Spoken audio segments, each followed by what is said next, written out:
Vor circa 20 Jahren hatten wir am Institut für Anglistik der RWTH Aachen einen australischen Dichter zu Gast.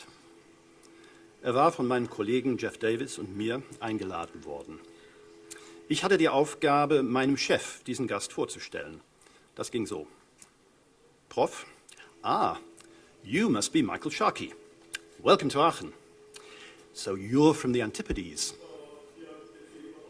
Gast, no, you're from the Antipodes. Zu Deutsch etwa, Sie kommen wohl aus den Antipoden? Nein, Sie kommen aus den Antipoden. Da wusste man Bescheid. Einen schönen guten Tag, meine sehr verehrten Damen und Herren. Ich heiße Sie ganz herzlich willkommen bei dieser Neuseeland-Ausgabe bzw. neuseeländischen Abteilung der Frankfurter Buchmesse.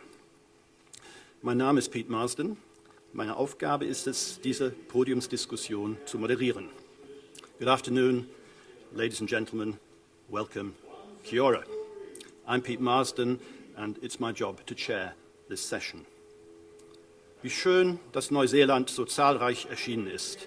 Um die 60 Autorinnen und Autoren sind aus Neuseeland nach Deutschland gekommen. Ein tolles Aufgebot. Vor allem, wenn ich an die Äußerung des Dekans der Philosophischen Fakultät meiner ehemaligen Hochschule, eine Äußerung, als ein Kollege und ich ihn fragten 1990, ob uns die Fakultät bei einer geplanten Ringvorlesung finanziell unter die Arme greifen könnte.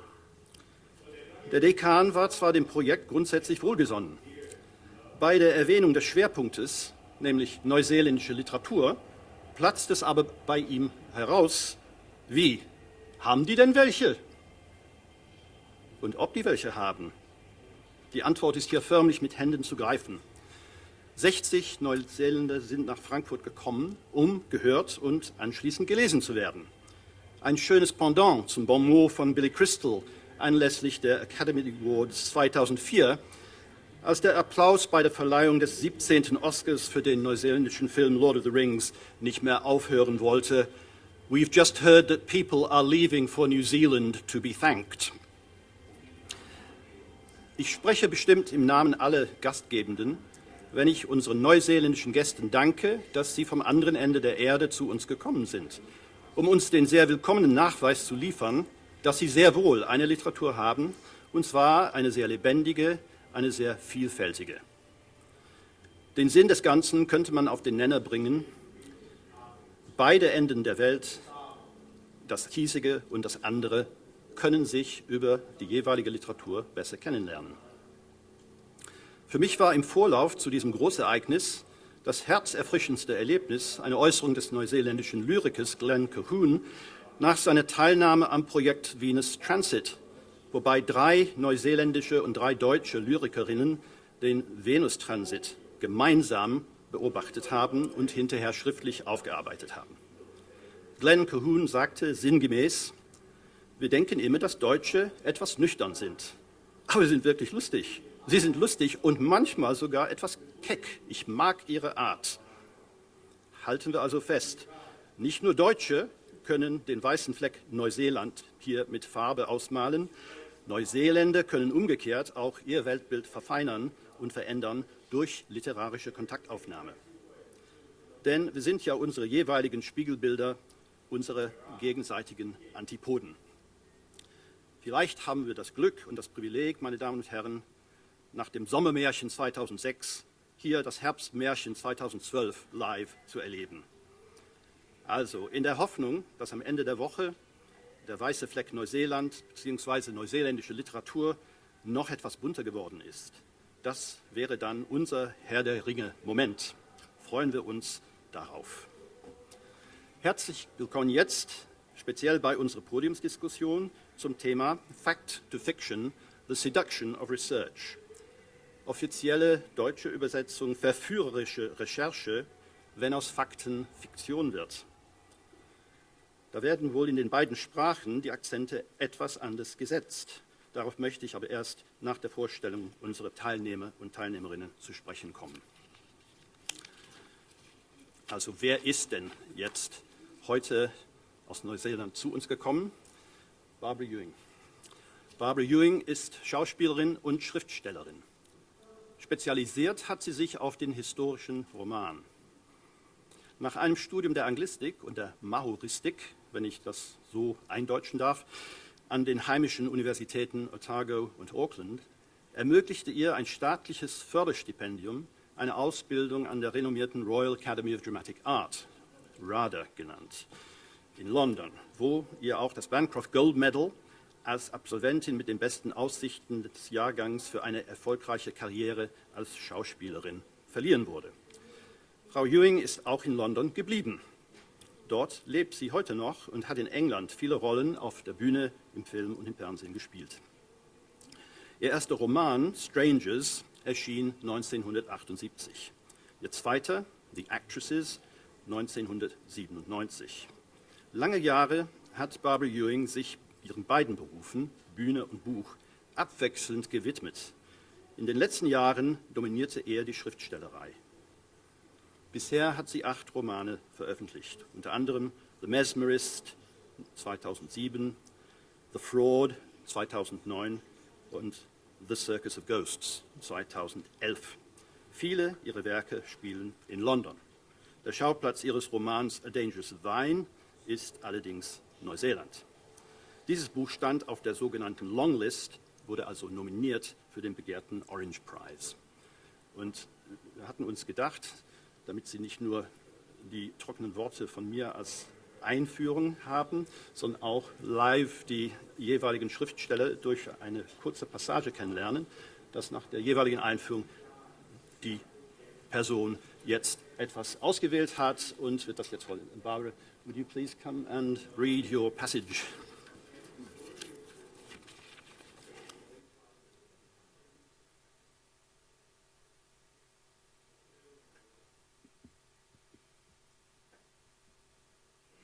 I am in love with research. I feel I ought to say that straight away. I absolutely love it. And I can't keep out of libraries, and when I find old manuscripts with special things in, it is just the most wonderful thing in the world.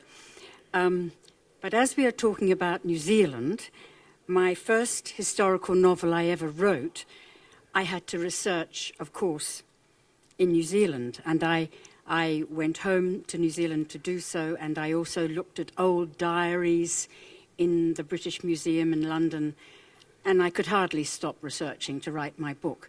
But the weirdest thing, and I just need to explain this to you, is I was writing about the settlers coming from Europe to New Zealand, and it was very, very hard. They were sold land on a map. And when they got there, of course, it wasn't anything like it. And there was some, before the wars between the Māoris and the Europeans started, there were some very interesting friendships developed between Māori and Pākehā because they were all helping each other. And I was struggling with this chapter of this man building his first house. But I was married, my husband was a Māori, and he, less than 80 years ago, was born on an earth floor in a house in Whānau-Apanui, which is on the east coast of New Zealand. And his tribe was very much untouched for a long time by European influence. And so he said, I can tell you how they helped Europeans build their houses. And this was the most interesting research I ever did. And so I'm just giving you that introduction to tell you why I am reading. This was not from the British Library. This was from somebody who came from the same kind of house in his childhood as the one I'm going to tell you about. I always write about women. This is the woman's cousin. Edward Cooper dreamed night after night of wild, tangled, vicious native bush. It was trying to destroy him. He had good reason to recall his father's words, never buy land without seeing it.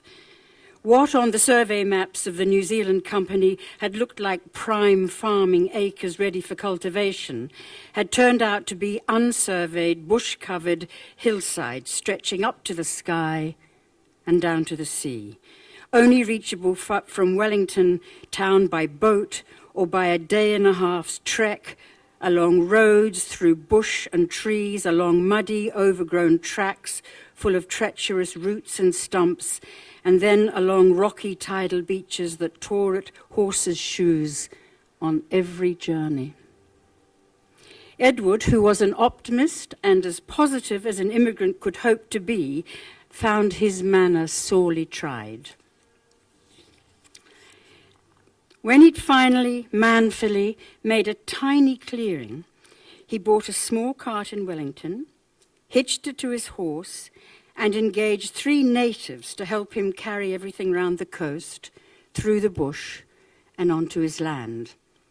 They transported the rest of his belongings from England. He bought wooden planks and wooden roof tiles from the Kai Warra Warra mill. He bought axes, bags of potatoes and flour and pork and other supplies from the stores on the waterfront. Edward had never cooked. He found you could make something at least edible by putting everything in one pot, filling it with water and leaving it on the fire.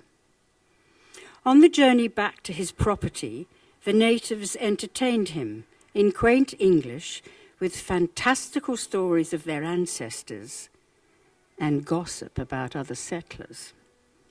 They taught him to make a bed of the springy bracken that grew everywhere about them. He was surprised at the comfort and smiled at the stars in the middle of the night. They also taught Edward to greet them in their own language. Tēnā koutou, he would say to them. On the morning of the second day, it rained. He gathered from the Maori's demeanour they would not be moving any further that day. He put up his tarpaulin again. The natives sat under a tree, smoking the new tobacco the English had brought, talking and laughing. Edward presumed they were talking about him. When the rain at last stopped the following morning, his employees lifted their sacks and walked cheerfully on through the mud. When they arrived, the Maoris stared at the land, at the small place that had been cleared for a dwelling, and after talking together in their own language, they started jumping on the cleared land in a rather alarming manner. Then one of them lay down with his eye at the level of the cleared ground and gave orders to the other 2. It took Edward a little time to realize they were leveling his floor. Then they cut stout branches and tamped the earth, hitting it, flattening it, compacting it, then sprinkling water onto it until a hard base settled. "Thank you," said Edward humbly, and understood from them that he must put his tarpaulin over the floor until the house was built above it, that the now firm, level floor must not get wet. Still they had not finished. They looked at the hills behind and dug ditches beside the floor. Again Edward understood they were making him drains. They caught a fat bird with a strange stair net and cooked it on a fire, sharing it with Edward and eating some of his bread. Unasked, they nailed the wooden roof tiles together, and several days later, in their own time, they left Edward, surrounded by his boxes and his timber and his horse, and giving many assurances of friendship. They left, and so Edward found later had many of his precious nails and horseshoes and his best hat. When darkness fell that night, Edward had no idea where the other nearest human being might be, and felt the silence of a loneliness he had never, ever imagined.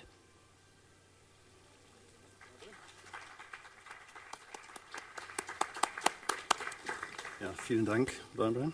And I think perhaps we should give special thanks to Weta Workshop for the sound effects, which are so appropriate. Yeah. Barbara Ewing und Sarah Quigley könnte man, wenn man wollte, als Two in a Million bezeichnen. Beide gehören sie zur neuseeländischen Diaspora, die inzwischen 1 Million beträgt, also circa 20% der Gesamtbevölkerung.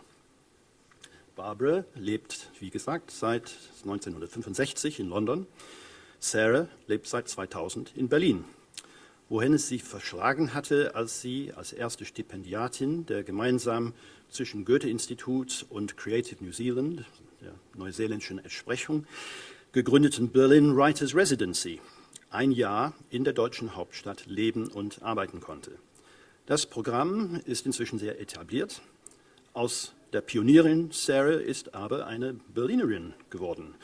Sie hat somit das ganze bisherige 3. Millennium in Deutschland verbracht. Sarah Quigley hat in mehreren Gattungen publiziert. Sie ist mit einigen Lyrikbänden hervorgetreten, so zum Beispiel im Band Auckland University Press New Poets 1999 war sie eine von 3 solchen neuen Lyrikerinnen. Eine zweite, Anna Jackson, ist ebenfalls hier in Frankfurt. Dann Love in a Bookstore or Your Money Back 2003. Darüber hinaus hat sie einige Kurzgeschichtensammlungen veröffentlicht, beispielsweise Having Words with You 1998 und hat 4 Romane veröffentlicht. Im starken Gegensatz zu den ersten 3 Romanen, die in der Gegenwart bzw. auch in der Zukunft spielen, After Robert, Shot und 50 Days, jeweils 1999, 2003 und 2004, spielt ihr letzter Roman, der 2011 erschienene und sehr gut rezipierte The Conductor, spielt in Leningrad während des Zweiten Weltkriegs. Wir haben es also hier mit einem historischen Roman zu tun. Hier setzt die Autorin Sarah Quigley ganz neue Akzente. Diesen Bestseller, The Conductor, gibt es inzwischen auch in deutsche Übersetzung unter dem Titel Der Dirigent, 2012 erschien beim Aufbau Verlag Berlin. Ein nettes Detail: Jedem Exemplar des Buches ist eine CD beigelegt mit einer Aufnahme der 7. Sinfonie Dmitri Schostakowitschs. Ein schöner Hinweis, wie ich finde, so ein etwas versteckter Hinweis darauf, dass es in diesem Roman zentral um ein Kunstwerk in der universellen Sprache der Musik geht, egal ob man das Buch in deutsche oder in englische Sprache kauft und liest. Sarah is now going to read something from that novel, from The Conductor, and I'd like to ask her to come up here. Or are you going to stay there? You're coming up here, yeah. Okay.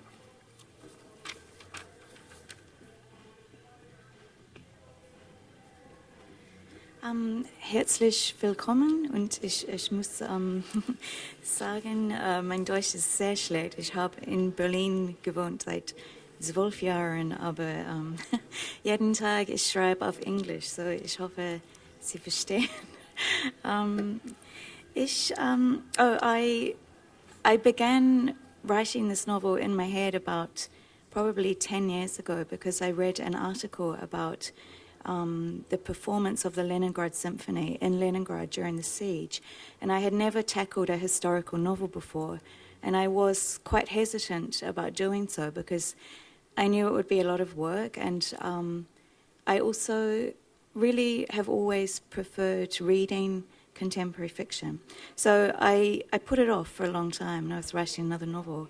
And then something about the story of the Leningrad Symphony, Shostakovich, and the conductor who conducted the historic performance in Leningrad just stayed with me. So I think, as every writer knows, when an idea is sitting in your head for some years, you just simply have to write it. So it was a long process and a very good learning process for me. I had to read a lot around the subject of Russia and war history and also music. And then I think there comes a time when you have to move back into yourself and actually possess the subject. Be a little bit arrogant, be a little bit insular, and close off everything you know and actually start to write from the inside out. So for me, the heart of this novel is the conductor, Karl Eliasberg, who was a real character in history, but not very much is known about him. And he was a conductor in Leningrad for the radio orchestra, which was the sort of secondary orchestra in Leningrad. So when the Nazi troops marched on Leningrad and besieged the city, the Philharmonia was evacuated, but the radio orchestra was left behind to stay in Leningrad and raise the morale of the citizens. And Karl Eliasberg had his moment in history when he became the conductor of the Leningrad premiere of the symphony.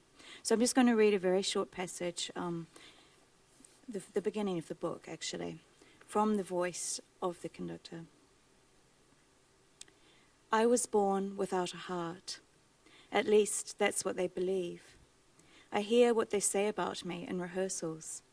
They have little enough breath to make music. Whether I coax and implore or shout like thunder, it makes no difference. But when they whisper about me, their voices sound through the hall as loudly as pickaxes on ice. Conductors are supposed to stand apart. It's part of the task, the privilege, the burden. Being separate is only one small step away from being disliked. I don't mind. To be more specific, I can't mind. These days, I have no energy for the luxury of taking offense. They may say what they like about my beaky nose, my thin lips, my unfashionable spectacles. They may joke about my insistence on punctuality. Surely, in all my harshness, I must be related to the great leader of our feared regime. They've become used to mouthing such lines behind their hands, fearing that Stalin's men are listening at the door. I hear these comparisons, and I find them tedious but unsurprising. Ever since my career began, I've been accused of being strict, overly exacting, and, yes, dictatorial. What can I not allow my musicians to see? That once I, Karl Eliasberg, was as emotional as any man. That on a long ago summer day, when the bright dust hung in the air like quivering curtains, and the tall windows stood open, and sunlight filled the marble atrium, I stood for a long time on the staircase of the conservatoire. As I listened, my heart split wide open, with jealousy, with admiration, with love. Shostakovich, my adversary, my friend. Over the years, I've thought of him as both. It's because of him that I stand here today, talked of, despised, assumed to be a heartless man. Had I the strength to do so, I would laugh at the irony of it. Of course I have no heart.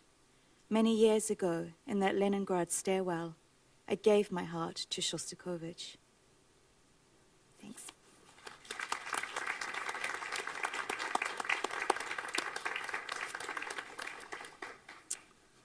Yeah, thanks very much, Sarah. Barbara und Sarah gehören zu den vielen Neuseeländerinnen und Neuseeländern, die im freiwilligen europäischen Exil leben. Wie gesagt, dafür leben unsere beiden anderen Gäste, Hamish Clayton und Lawrence Patchett, noch im Stammland, in Neuseeland selbst. Barbara und Sarah sind etablierte Autorinnen. Hamish und Lawrence sind das, was man gerne zu Deutsch als Newcomer, sogar als Shooting Stars bezeichnen könnte. Hamish Clayton versteht etwas von der Forschung, Research. Zumindest bis vor kurzem war sie sein täglich Brot, denn er hat noch in diesem Jahr seine Promotion an der Universität Wellington in den Fächern Anglistik und Kunstgeschichte abgeschlossen. Aber im Gespräch vorhin habe ich ein bisschen verstanden, noch nicht ganz. Have you actually finished your doctorate, Hamish? Sorry to ask this question so publicly, but I read that. I think somebody jumped the gun in an article I read. Okay, we've got the truth now. Aber natürlich hat er in den letzten Jahren ziemlich viel Forschung getrieben, um überhaupt so weit zu kommen mit diesem Vorhaben. Hamish Clayton hat auch kurz zuvor, also während er noch promovierte, einen von der Kritik sehr hochgelobten Roman veröffentlicht. Sein Erstling, ein Werk, über das man spricht. Für diesen Erstroman hat Hamish Clayton einen der renommiertesten literarischen Preise bekommen, die es in Neuseeland gibt, nämlich den New Zealand Society of Authors Award for Best First Book, Abteilung Fiction, was wiederum Teil der New Zealand Post Book Awards ist. Der Titel dieses Romans? Wolf. 2011 erschienen. Ja, Wolf. W-U-L-F geschrieben, genau wie W-O-L-F ausgesprochen, also der Wolf, aber U-L-F geschrieben. Ein Name aus dem Altenglischen. Man vergleiche Beowulf. Aber dieser Roman spielt im Neuseeland des beginnenden 19. Jahrhunderts. Das muss man erstmal auf sich wirken lassen. Wolf also, wohlgemerkt nur mit einem F. Es handelt sich also doch nicht um das eifrig erwartete Werk, bisher dank gezielten Indiskrationen unter dem Arbeitstitel Wolf, ein Präsident schlägt zurück, bekannt. Damit hat es überhaupt nichts zu tun, außer dass beide Wörter wahrscheinlich ursprünglich auf den Namen für ein Raubtier zurückgehen. Nein, bei Hamish Claytons Wolf handelt es sich um keine politische, sehr wohl aber um eine literarische Sensation, die von der Jury bei der Preisverleihung so charakterisiert wurde: eine der denkwürdigsten Erstlingsromane der letzten Jahre. Ein Werk, das sich durch seine bravouröse poetische Kraft auszeichnet, eine geniale Leistung der Vorstellungskraft, das geschichtliche Begebenheiten, die sich faktisch so im Neuseeland des frühen 19. Jahrhunderts ereignet haben, in Metaphorik und Mythos verwandelt. Ich sagte zwar vorhin, dass Hamish weiterhin in Neuseeland lebt, allerdings lebt er zurzeit hier in Frankfurt, denn er ist momentan Writer in Residence am Frankfurter Weltkulturenmuseum. Er lebt sozusagen im Museum und hat ständigen Zugriff auf die dort geborgenen ethnografischen Schätze aus aller Welt, die aber unter anderem zufällig aus Ozeanien stammen. Keine schlechte, wenn auch nur vorübergehende Bleibe für einen, der historische Romane schreibt. Was könnte man von einem gefundenen Fressen sprechen? Herr Clayton freut sich nach eigener Aussage jetzt schon darauf, mitten in der Nacht südamerikanische Artefakte anzuschauen, vielleicht auch anzutasten oder zu berühren, während wir anderen hier nur schlafen und im heimischen Neuseeland hell wird. Hamish.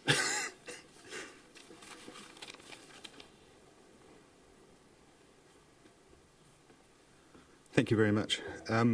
Like Sarah, I was somewhat surprised to find myself writing an historical fiction, and especially for a first novel.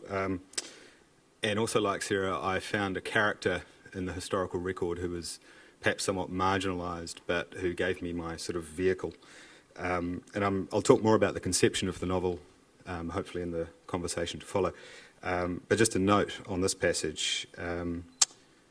The novel is told from the perspective of a nameless narrator who is a sailor on board the 19th century brig, the Elizabeth, which came to New Zealand from London to trade in 1830. And the nameless narrator picks up a lot of his stories from the interpreter, the trading master on board, who was called John Cowell. And this is that sort of shady figure in history, and so this is one of his stories that he tells. The first time the great wolf saw Kapiti, it was an island already occupied, shared by the people of 3 tribes. Te Raupraha, travelling south in a war party, saw it from the cliffs atop a western shore, and under his breath he swore to take it. It was a quiet afternoon. The clouds were calm over the water where the black island sat, whaleback in the sea. The peaceful men of that island were not to know that the wolf had looked upon them, that the overtures of war had been made. But to the old chief, Tufari, who stood with the wolf that day, Te Raupraha said, "I will tear them asunder." Tufare looked across the water and saw the red slaughter waiting to happen. Tufare had been a young man, a strong new king, when the first English ships broke the horizons of the clear green world all around him. Those strange ships sailed at the watery edge of the blue planet, against the far rim of existence. Men with brown faces watched the sea from their low hills and beaches. Goblins sailed those ships, men said. The white-skinned spirits of the sea were sung beside fires, chanted and woven into new histories, and over the years, while he grew into an old man, Tufare watched those ships and learned their ways. strange flocks of sails moving upon the waves. In this way, old Tufare became a reader of the seas and skies. That calm afternoon when he stood shoulder to shoulder with the great wolf, their hearts joined in the forge of plunder, he spied the broken rig of a northern ship far below them, its wood-wrecked ribs and sail-torn carcass strewn upon the beach, a giant dead octopus. When he saw it wrecked there, he read months of sea traffic ahead. He knew the goblin sailors would bring guns and powder to those beaches. To the wolf, Tufare said, "These spirits have hearts made of trade and iron. For pig's meat and potatoes they'll pay tobacco, rum and blankets. For flax they'll pay muskets. Trade with them and you'll become a great chief wearing slaves and a necklace around your thick young neck. Go home to the north and return with a force. Tear open the ribs of these hills and cup the heart of commerce chambered in this chest. Make ready for the conquest of this country."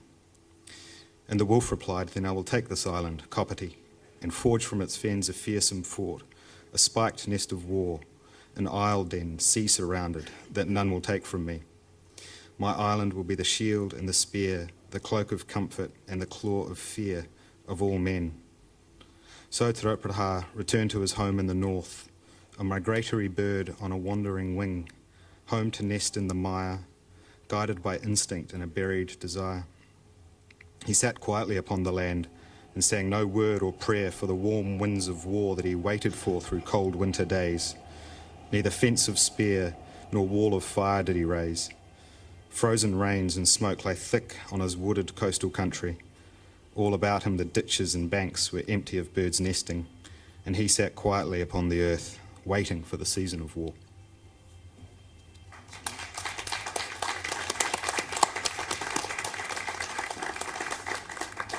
Thank you, Hamish. Mit seinem Erstling, eine Kurzgeschichtensammlung mit dem Titel I Got His Blood on Me, Untertitel Frontier Tales, hat Lawrence Patchett ebenfalls einen wichtigen literarischen Preis gewonnen. Und zwar bei einem Kurzgeschichtenwettbewerb mit der, wie ich finde, großartigen wortspielerischen Bezeichnung The Long and the Short of It. Also für Kurzgeschichten, Short Stories. Zu Deutsch etwa Kurz und Gut. So heißt auch eine weitere Sitzung in diesem Programm. Auch von der Kritik ist dieses Werk von Lawrence Patchett begeistert aufgenommen. Seine Erzähltechnik wurde beispielsweise mit der von Stephen Crane im The Red Badge of Courage verglichen. Patchett sei ein hervorragender Kenner der Vergangenheit Neuseelands und könne diese Vergangenheit erstaunlich lebendig machen. Er könne einerseits spannend erzählen, gleichzeitig haben seine Erzählungen eine anspruchsvolle thematische Tiefe. Sein Thema sei die Kontinuität der Vergangenheit Neuseelands in der Gegenwart. Denkt man da nicht als deutsche Leser vielleicht an einen Bernhard Schlink mit dem Leser, ein Werk, das bekanntlich zu den wenigen deutschen Werken, die im englischsprachigen Ausland sehr gut rezipiert werden, gehört. Lawrence Patchett hat seine Werke auch in diversen Zeitschriften veröffentlicht, unter ihnen The Dominion Post und Sport. Eine Publikation, die trotz oder gerade wegen der bekannt weit verbreiteten Aktivitäten in Richtung körperliche Ertüchtigung in Neuseeland recht wenig mit solchen Aktivitäten zu tun hat, sondern mehr mit einem Wortspiel oder Sprachspiel. Aber das heißt Sport. Auch diese Schriftsteller, Lawrence Patchett, hat nicht nur mit seinem Erstling ein wichtiges und begeistert rezipiertes Werk geschaffen. Er hat, wie Hamish Clayton, auch die Zeit gefunden, nebenher zu promovieren. Wie Hamish auch an der Victoria University Wellington, aber im Fach Creative Writing. Wie Sarah Quigley hat auch Lawrence Patchett den jahrzehntelang von Bill Manhire geleiteten, an der Uni Wellington angedockten International Institute of Modern Letters Kurse des Studiengangs Kreatives Schreiben teilgenommen. Wir werden, glaube ich, im Laufe dieser Tage viel mehr von dieser Schreibakademie in Wellington hören. Der Leiter Bill Manhire ist bekanntlich auch hier zu Gast. Das könnte man fast als die Schule der Nation betrachten. Allein hier in Frankfurt weilen derzeit ein halbes Dutzend Absolventinnen und Absolventen dieser Akademie, also gut 10% der anwesenden neuseeländischen Autorinnen. In einem Nachwort zu I Got His Blood on Me bedankt sich jedenfalls Lawrence Patchett ganz herzlich bei Bill Manhire, Harry Ricketts und Fergus Barrowman, alle so mit der Victoria University of Wellington verbunden. Und auch diese drei sind alle an der Buchmesse anwesend. Er bedankt sich für die großzügige Betreuung und Unterstützung. Okay, I'm now going to ask Lawrence to read from one of the stories in that volume. Hello, thank you. I'm going to read from a story called My Brother's Blood, which is a story about a campaign by the nature religion group called the Order, and it's a campaign to prevent sealing in Fiordland. And it brings the narrator into conflict with his estranged brother who's called Cameron. We pick up the story as the campaigners arrive at the seal colony, which, as you may know, is called a rookery. Just to explain that, so My Brother's Blood. Excitement ran round the boat. My fellow campaigners pointed and hushed. We were near Bailey's Point. I turned from my rowing and saw the huge bluffs, saw a whaleboat moored just off. By now my back and shoulders and backside ached. I'd never rowed so long in my life. But I returned to my task while John steered us toward the rocks. Damarinus took a mooring rope and leapt for the land. Then I shipped the oars and we all leapt up, only the blacksmith remaining in the boat. On the rocks, John gave his orders in a crouch. Edward, Damarinus, he said, I want you close at my shoulder. The rest of you take the bluff side flank. Blacksmith, row to their boat and scour it for weapons. I watched where he pointed, watched his white face. Run over shouting, he said. Spook the creatures into the sea. With luck, they've not been rushed yet. If we're too late, do what you can. And if you're struck down, do not resist. And if this is the end for you, give thanks. Your work is holy. Remember that. Come on, said Damarinus. There's no time. In the name of the mother, said John, for the order. Amen, we all said. Then John was up and running, the others close behind. I gave chase. Out of the corner of my eye, I saw our boat pressing forward, the blacksmith moving towards the other boat to secure it. The others crested the ridge and ran over, shouting. And then I was there, and it opened up below me, the rookery. It was narrower and less flat than I'd imagined from the maps and stories, an angled ledge of rock buttressed by bluffs on one side and the sea. But it certainly had the fabled population of seals. Brownly they heaved everywhere in their hundreds. At our sudden arrival they grunted and turned their heads. So many seals.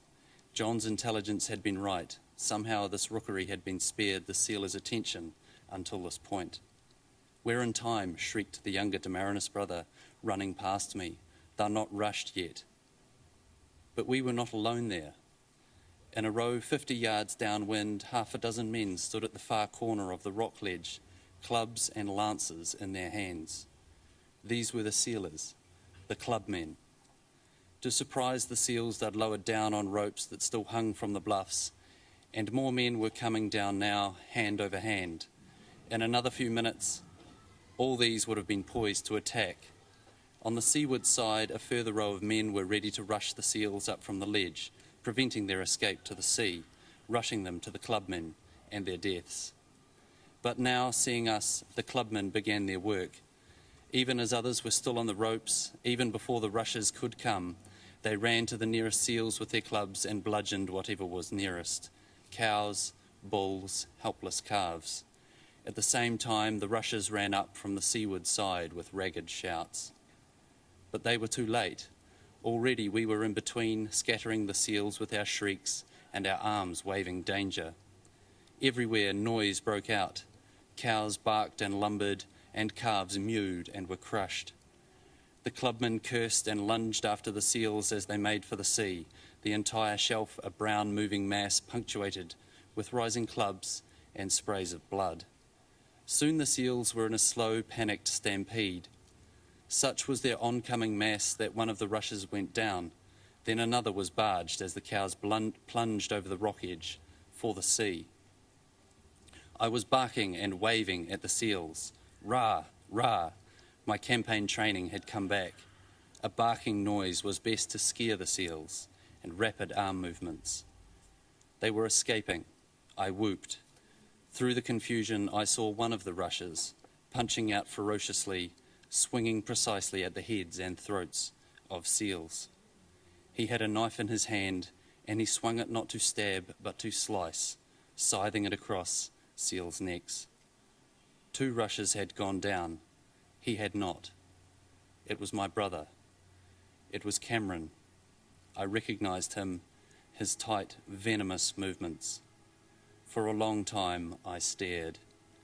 He was the sealers' captain, and right now he was a miracle of vicious movement, a dervish of perfected violence. Thank you.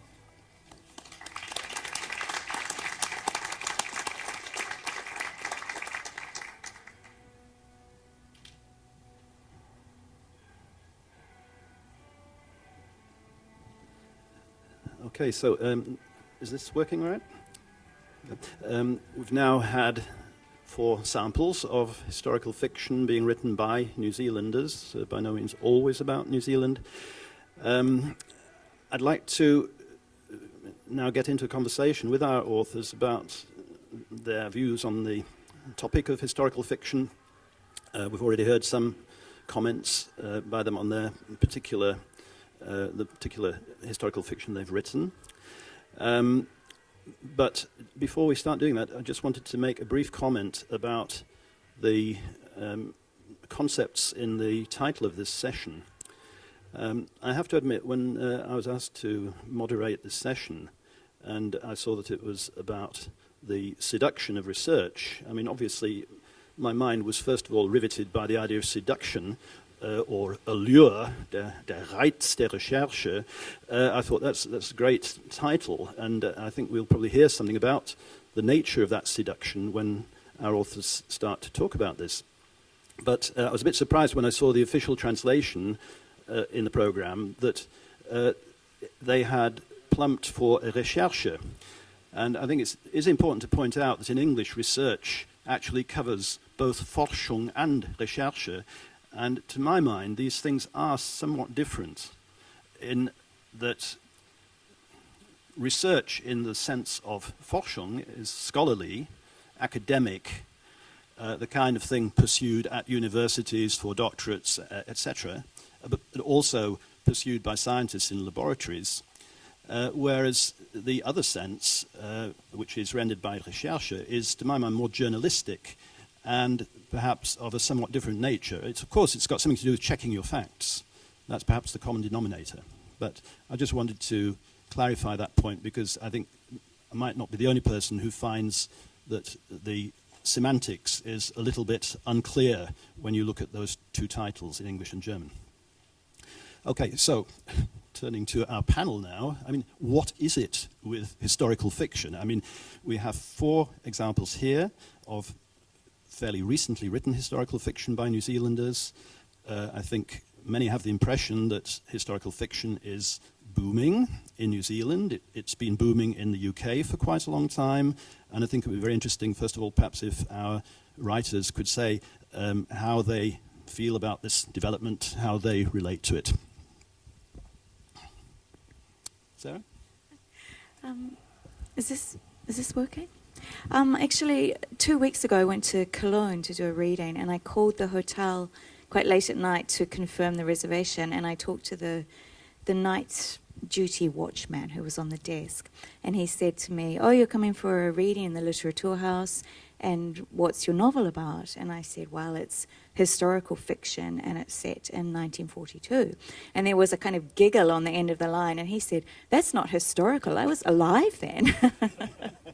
And then I actually, since then, have been thinking, I mean, how do we define history? How do we draw a line between historical fiction and contemporary fiction? And I found that quite interesting, actually. I mean, is it to do with generations, or is it to do with simply the nature of that you have to research a novel. Is it factually based? I think it was a very interesting topic that he raised, and I mean, to him, he remembered that he was I think 8 years old when my novel was set. So I don't know. I Barbara, do you? Hamish, do you want to come in on that? Is that working? Is it working? Yes, it is now. Yeah.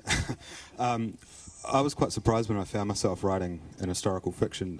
The initial conception for it was that I had this obscure 10th century Anglo-Saxon poem called Wolf and Edwarker, and literally in the middle of the night I was struck by how its lines one by one seemed to evoke something of Te Raupraha, the Ngāti Toa war chief Te Raupraha, his history, because this poem speaks about this, a warlord living on an island. There's evocations of conquest and slaughter waiting to happen, and there was just something about, not only line by line it seemed to chime with the little that I knew about Te Raupraha, but also the fact that it's a 10th century poem that not many people can understand because it's quite famously untranslatable, and that atmosphere seemed to speak to the atmosphere that seems to me to be evoked when we consider the early 19th century New Zealand history. And so that sort of became a metaphor for the unknowability of the past or something like that. But it really sort of, writing the novel really sort of kicked on when I realised that I had this a sort of a metaphor for contemporary politics as well. The idea that, we've got these English sailors coming to this strange land, and they don't understand what's in front of them, and so they have to interpret everything they see through their own stories. And I think that's in their own poem, and so that's where the poem sort of fits in. And I think that's something for us to kind of, it sort of, to me, it speaks to our sort of contemporary, post-colonial politics of place in New Zealand. That idea of possibly a country which is maturing and able to sort of re-examine itself. I think that's, I don't know, I can't speak for every historical novelist in New Zealand, but that was sort of what it was for me. Okay. Thank you very much. Lawrence, would you like to? Point that Hamish made, which that point about maturity, the great New Zealand short story writer Owen Marshall made a comment remarking on the efflorescence, as he called it, of historical fiction in the last 2 decades, and he argued that it was a sign of a growing maturity within the the literary sensibility in New Zealand, that we're able to see that historical narratives are valid things to be investigating and sort of considering and talking about within the pages of novels. And I certainly think there's something in that. I think, for me personally, I've always just been interested in historical stories, and particularly anything relating to anything that I can conceptualise as a frontier. But I also think that it's a sign of a growing sort of a plurality in our literature, I think, where we can say that it's a bit more relaxed about what is allowed to be written about and within the pages of a novel, and also perhaps within the constraints of a short story. Okay, thanks very much. Seems to have a lot to do with introducing a new perspective and seeing parallels, but I think also the point about the growing plurality of voices and approaches in New Zealand literature is a very central one too. Barbara, would you like to say something about why you write it, and are you seduced by it, by the research side of it? I think most people think of research as a rather dry thing. I was. Yes. Leading question. I sort of want to pick up. Is this working?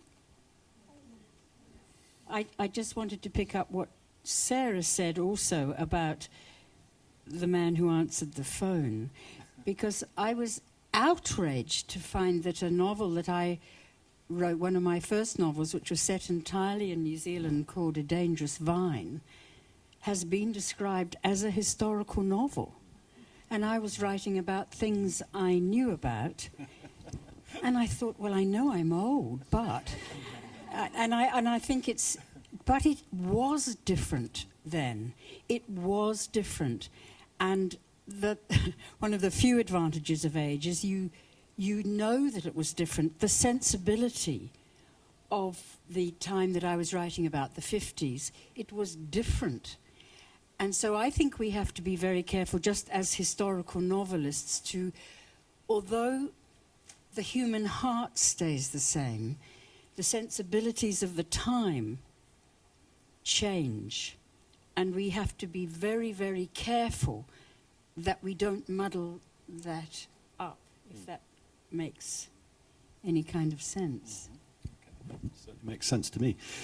I'm reminded of students in my teaching days who would often say, whenever you say there's a modern adaptation or version or film of something, you're talking about something that was shown or written decades before we were born. It's as relative as the concept of history.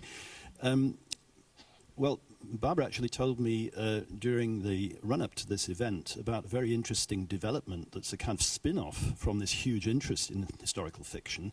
There is apparently something called the History Police. Sounds pretty Orwellian to me. I think Barbara can tell us a little bit more about it. Would you like to bring that in? Well, just simply to share with you that I was speaking in London 2 weeks ago at the Historical Novel Society conference, and there's a new group that started on Twitter calling themselves the History Police because they were so angry. I'm just talking about English historical novelists now, at how people distorted history for their plots to make them more interesting. And why not, as we were discussing earlier, take somebody, a minor character, as we've all done in our novels, and say something about them. But if you write about Anne Boleyn, say, everyone's going to buy the novel. And so you've got to be brave enough to find your own person and write, but do your work, do your homework first. But there were almost fisticuffs at the conference because people were saying, well, get over it, we write historical novels and we try to entertain our readers, which is a point of view. But my moral heart was going, that's wrong. And Sarah agrees with me, I know, don't you? Well, I do. I mean, I found it very frustrating for the first time to have to block my imagination of. I mean, sometimes I would be wanting to turn down a side road, everything was going fine, and then I would come up against a brick wall, which was a fact or a date. And I simply felt I was not able to change that, and I would then change my route. And I think, I mean, of course, I mean, we are all novelists and we can recreate history imaginatively, otherwise we would be writing non-fiction. But I do think that any historical novelist has needs to have a respect for history and a kind of integrity. Exactly. And then, as you say, throw it all away and write your novel. Sounds like a rather good cue to close down this session, unless any other panelists want to come in on what we've discussed so far. We've just got a couple of minutes left. Perhaps one or two outings on the subject of what you find seductive about all this hard work and checking and so on. Is it any harder than the hard work of actually writing? Yeah, no, just thinking about what Barbara and Sarah were talking about. Because I had a storyteller as a character, you know, that was what gives you the artistic license, because he's allowed to have his facts wrong, you know. So let him go to the moon with the research that you've done, you know. And the stories that are contained in there about Te Rauparaha, the chief, are based on accounts written at the time. But how reliable are those narrators? You know, they're not straight out of the, you know, it's not a face-to-face interview with Te Rauparaha. It's some yarn that a missionary might have heard, and so it's conceivable that the narrator and the storyteller are telling those, you know, those things that go bump in the night stories to each other about this guy. So, yeah.